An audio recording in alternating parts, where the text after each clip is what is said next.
welcome to This Week in Jewish History. I'm your host, Rabbi Kamil. Our top piece of history this week comes from Babylonia. In 538 BCE, Cyrus from Persia was crowned king and allowed the Jewish communities exiled in Babylonia to return to Jerusalem. The journey back was an arduous one, as many in the community walked towards that setting sun.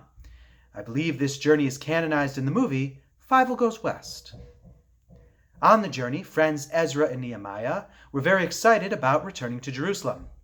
Both friends have a lot of family back in Jerusalem who are not exiled. When asked about for what they were most excited, they both said to meet their new in-laws. Now, not everyone decided to head back to Jerusalem. A sizable group who have made lives in Babylonia wanted to stay.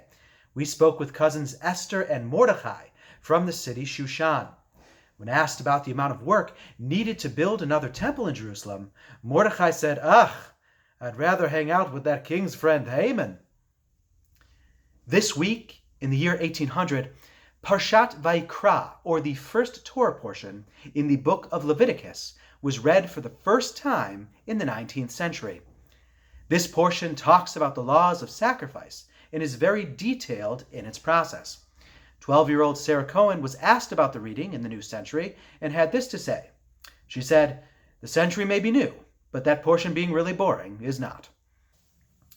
In 1861, the Jewish community was in its fourth day of Passover.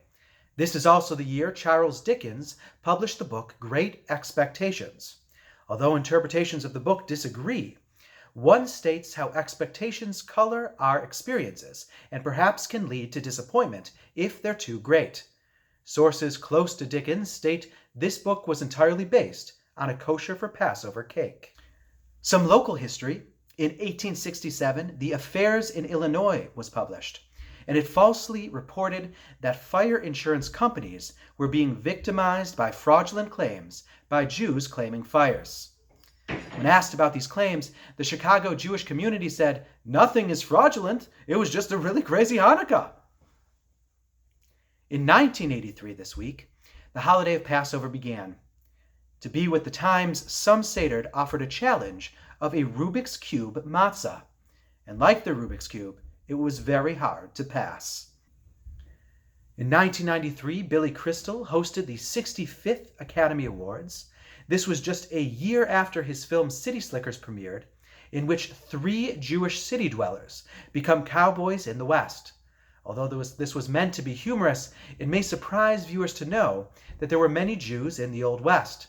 In fact, one of the first mayors of the town Deadwood, South Dakota, Saul Starr, was Jewish.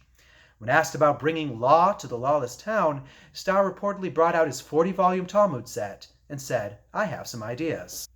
And finally, in 1998, a revised text of Franz Kafka was reviewed by the New York Times. His name is synonymous with the dark and macabre.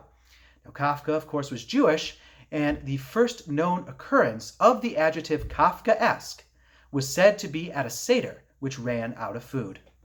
Thank you so much, and we'll see you next week.